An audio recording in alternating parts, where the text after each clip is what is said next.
Doctor plus viewers எல்லாத்துக்கும் வணக்கம். நான் உங்க டாக்டர் நர்மதா. இன்னைக்கு நம்ம பார்க்க போற டாபிக் என்னன்னு பாத்தீங்கன்னா ஸ்கின் டிசீஸ். சோ இந்த ஸ்கின் பிரச்சனைகள், அதாவது சரும நோய் அப்படின்னு சொல்லிட்டு இப்ப நிறைய பேத்துக்கு வருது. அதுல நிறைய வகைகளும் இருக்கு. அதுலயும் பாத்தீங்கன்னா சொரியாசிஸ், எக்ஸிமா, ஸ்கின் ரேஷஸ் அப்படின்னு சொல்லிட்டு நிறைய பிரச்சனைகள் சொல்லுவாங்க. நம்ம எல்லாத்துக்குமே காமனா இருக்க மாதிரியான சில நேச்சுரல் டிப்ஸ் தான் இன்னைக்கு நம்ம பார்க்க போறோம். சோ இப்ப உங்களுக்கு இந்த சரும நோய் வந்துருச்சு அப்படின்னாலே முக்கியமா நீங்க டயட் ரொம்ப கான்சியஸா ஃபாலோ பண்ணணும். எந்த அளவுக்கு நீங்க டயட் ஃபாலோ பண்றீங்களோ அந்த அளவுக்கு சீக்கிரம் இந்த ஸ்கின் டிசீஸ்ல இருந்து கம்ப்ளீட்டா நீங்க வெளியில வர முடியும். ஈவன் உங்களுக்கு சொரியாசிஸ் ரொம்ப முத்தி போன ஸ்டேஜ்ல இருந்தீங்கன்னா கூட ஒரு 6 மாசம் கம்ப்ளீட்டா ஒரு ஸ்ட்ரிக்ட் டயட் ஃபாலோ பண்றீங்க அப்படின்னா கம்ப்ளீட்டா அதுல இருந்து ஃபுல்லா உங்களால வெளியில வர முடியும். சோ அப்ப டயட் ரொம்ப முக்கியமான ரோலா இருக்கு. சோ இந்த டயட் எதுக்காக எடுக்கிறோம் மெயினா பாத்தீங்கன்னா, உங்களுக்கு இந்த ஸ்கின் டிசீஸ் வரும்போது உங்களோட குடல் நீங்க எப்பவுமே கிளீனா வச்சுக்கணும். சோ அது ரொம்ப முக்கியம். அது ரெகுலரா பண்ணுங்க. அது மெயினா பாத்தீங்கன்னா டெய்லி கரெக்டா மோஷன் போறீங்களான்னு செக் பண்ணிக்கணும். சப்போஸ் உங்களுக்கு அந்த மோஷன்ல ப்ராப்ளம் இருக்கு, சரியா வர மாட்டேங்குது அப்படின்னா அந்த கான்ஸ்டிபேஷன் ப்ராப்ளம் நீங்க ஃபர்ஸ்ட் சரி பண்ணணும். சோ அப்ப அந்த கான்ஸ்டிபேஷன் ப்ராப்ளம்க்கு 2 விஷயம் நீங்க பண்ணலாம். ஒண்ணு நைட்டு தூங்க போறதுக்கு முன்னாடி நல்லா தண்ணி கலந்த பால், ஒரு 1/2 டம்ளர் பால்ல கொஞ்சம் கேஸ்டர் ஆயில், அதாவது பாத்தீங்கன்னா ஒரு 15 ml அந்த மாதிரி கேஸ்டர் ஆயில மிக்ஸ் பண்ணிட்டு குடிச்சிட்டு தூங்கிருங்க. சோ அந்த மாதிரி தூங்கும்போது காலையில வயிறு கிளீன் ஆகும். அந்த மாதிரி வீக்லி ஒன்ஸ் நீங்க ட்ரை பண்ணி பாருங்க. உங்களோட வயிறு நல்லாவே கிளீன் ஆகும். சோ அடுத்த விஷயம் என்னன்னு பாத்தீங்கன்னா, டெய்லியுமே கூட நீங்க எனிமா எடுக்கலாம். அதாவது இது நேச்சுரோபதி எனிமா. இது வாட்டர்ல பண்ணக்கூடிய எனிமா. எனிமா கேன் நேச்சுரோபதி சென்டர்ஸ்ல எல்லாம் விற்பாங்க. சோ அது சிம்பிளா ஈஸியா கிடைக்கும், டியூபோட இருக்கும். சோ அதுல வாங்கி நார்மலா உங்களோட டேப் வாட்டர் ஃபில் பண்ணிக்கணும்.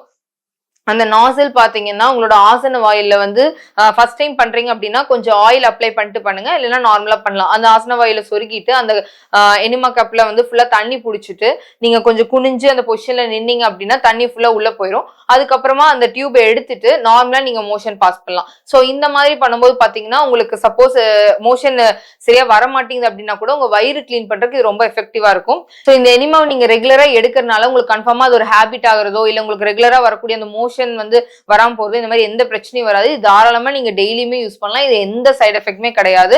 இந்த எனிமா ரொம்ப சைடு எஃபெக்டே இல்லாத ஒரு நேச்சுரலான வே உங்களோட வயிறை கிளீன் பண்றதுக்கு. சோ இந்த மாதிரி ஏதாவது ஒரு விஷயங்கள் பண்ணி உங்க வயிறை எப்பவுமே நீங்க கிளீனிங்கா வச்சுக்கணும். ரெண்டாவது விஷயம் பாத்தீங்கன்னா, மேக்ஸிமம் அன்குக்டு ஃபுட் எல்லாம் நீங்க எடுக்கும்போது ஸ்கின் டிசீஸ்க்கு ரொம்பவே எஃபெக்டிவா இருக்கும். அதாவது பாத்தீங்கன்னா முடிஞ்சா ஒரு 2 வேளை இல்லைன்னா ஒரு வேளையாவது அன்குக்டா ஃபுட் எடுத்துக்கோங்க. சோ அப்ப மார்னிங் பாத்தீங்கன்னா மேக்ஸிமம் இந்த ஸ்ப்ரவுட்ஸ், இந்த பச்சை பயிர் முளை கட்டினது, அதுக்கப்புறம் நட்ஸ், அதுக்கப்புறம் ஃப்ரூட்ஸ், எந்த அளவுக்கு ஃப்ரூட்ஸ் அண்ட் வெஜிடபிள்ஸ் அதிகமா எடுக்கிறீங்களோ அந்த அளவுக்கு சீக்கிரமா அந்த பிரச்சனையில இருந்து நீங்க வெளியில வரலாம். சோ அப்ப அந்த மாதிரி ரா டயட்டா எடுத்துக்கோங்க. மதியமே பாத்தீங்கன்னா நிறைய வெஜிடபிள்ஸ் எந்த அளவுக்கு முடியுமோ அந்த அளவுக்கு அதிகமா சாப்பிடுங்க. பட்டர் மில்க் எடுத்துக்கோங்க. கர்ட் அவாய்ட் பண்ணிருங்க. நீங்க வெண்ணெய் எடுத்து மோர், அதுக்கப்புறம் நெய் சாப்பிடலாம்.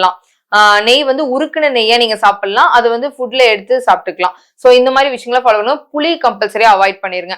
மெயினா பாத்தீங்கன்னா இந்த ஸ்கின் டிசீஸ் இருக்கவங்க 3 விஷயம் கம்பல்சரியா அவாய்ட் பண்ணணும். அது என்னன்னு பாத்தீங்கன்னா ஒயிட் சுகர் கம்பல்சரியா அவாய்ட் பண்ணணும். அதுக்கப்புறம் சால்ட் அதிகமா எடுத்துக்க கூடாது, அளவா எடுத்துக்கோங்க. இந்த ஒயிட் சுகர் அண்ட் சால்ட் ரெண்டுமே இந்த பிரச்சனைகளை அதிகம் பண்ணும். அதுக்கப்புறம் பாத்தீங்கன்னா மைதா ப்ராடக்ட்ஸை கம்ப்ளீட்டா அவாய்ட் பண்ணிருங்க. சோ அதுமே உங்களுக்கு பிரச்சனை தான். அதுக்கப்புறம் புளி அவாய்ட் பண்ணுங்க. சோ இதெல்லாம் அவாய்ட் பண்ணும்போது சீக்கிரமா அந்த பிரச்சனையில இருந்து நீங்க வெளியில வரலாம். இதுக்கப்புறம் பாத்தீங்கன்னா நீங்க முடிஞ்சா வாரத்துக்கு ஒரு நாள் ஃபாஸ்டிங் இருங்க. ஃபாஸ்டிங் நீங்க எந்த ஜூஸ்ல வேணாலும் ஃபாஸ்டிங், வெறும் மல்டிபிள் ஜூஸ்ல கூட நீங்க ஃபாஸ்டிங் இருக்கலாம். இல்லைன்னா வெறும் ஜூஸ்ல ஃபாஸ்டிங் இருக்கலாம். இல்ல இளநீர்ல கூட நீங்க ஃபாஸ்டிங் இருக்கலாம். சோ இந்த மாதிரிலாம் நீங்க ஃபாஸ்டிங் இருக்கும்போது இப்ப இளநீர்ல இருக்கீங்க அப்படின்னா கூட ஒரு நாளைக்கு 8ல இருந்து 10 இளநீர் குடிக்கணும். சோ அந்த அளவுக்கு எடுத்துக்கணும். சோ அந்த மாதிரி வீக்லி ஒன்ஸ் ரெகுலரா ஃபாஸ்டிங் இருங்க. உங்களுக்கு நல்லாவே எஃபெக்ட் கிடைக்கும்.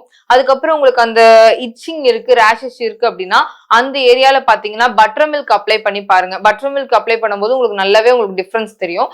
அதுக்கப்புறம் பாத்தீங்கன்னா நாட்டு மருந்து கடையில திரிஃபலா பவுடர்னு சொல்லிட்டு விற்பாங்க. அந்த திரிஃபலா பவுடர் வாங்கிட்டு நால்பாம்ரதி ஆயில்னு சொல்லி விற்பாங்க. அந்த ஆயில் கூட மிக்ஸ் பண்ணி டெய்லியுமே பாடியில அப்ளை பண்ணிட்டு சுடுதண்ணில குளிங்க. அந்த மாதிரி அந்த திரிஃபலாவும் நால்பாம்ரதி ஆயிலும் சேர்ந்து அப்ளை பண்ணும்போது கொஞ்ச நேரம் வெயில் உங்க பாடியில படணும். சோ அந்த மாதிரி எந்தெந்த இடத்துல பிரச்சனை இருக்கோ அங்கெல்லாம் போட்டுட்டு ஒரு 10 நிமிஷம் 15 நிமிஷம் அந்த மாதிரி இல்ல முடிஞ்ச ஒரு ½ hour வெயில் பட்டுட்டு அதுக்கப்புறம் சுடுதண்ணில குளிச்சிங்கன்னா ரொம்பவே எஃபெக்டிவா இருக்கும். அப்படி இல்லைன்னா சில பேர் என்ன பண்ணலாம் அப்படின்னா இந்த புற்றுமண் கிடைக்கும் இல்லைங்களா, அந்த மாதிரி புற்றுமண் கிடைச்சா அதை வாங்கிக்கோங்க. அப்படி இல்லைன்னா செம்மண், இப்போ ஒரு 4 அடிக்கு கீழ இருந்து தோண்டி எடுத்த செம்மண், அந்த மாதிரி இது மட்பேக்காகவே நிறைய பேர் நேச்சுரோபதி ஹாஸ்பிட்டல் யூஸ் பண்ணுவாங்க. ஸோ அந்த மட்டு கிடைச்சதுன்னா அந்த மட்டு வாங்கி அந்த மட்டுக்குள்ள திரிஃபலா பவுடர் மிக்ஸ் பண்ணி ஸோ அது எல்லாமே தண்ணியில போட்டு குழப்பிட்டு அதை ஃபுல்லா அந்த ஏரியால அப்ளை பண்ணிட்டு ஆயில் அப்ளை பண்ணி பண்ணுங்க.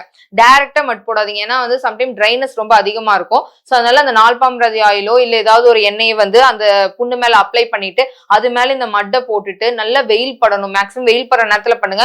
ஒன்னு மார்னிங் 8 to 10 பண்ணுங்க. அப்படி இல்லைன்னா ஈவினிங் டைம்ல அந்த வெயில் படுற மாதிரி பண்ணுங்க. அந்த மாதிரி பட்டுட்டு ஒரு ½ hour கழிச்சு சுடுதண்ணியில குளிச்சுக்கோங்க.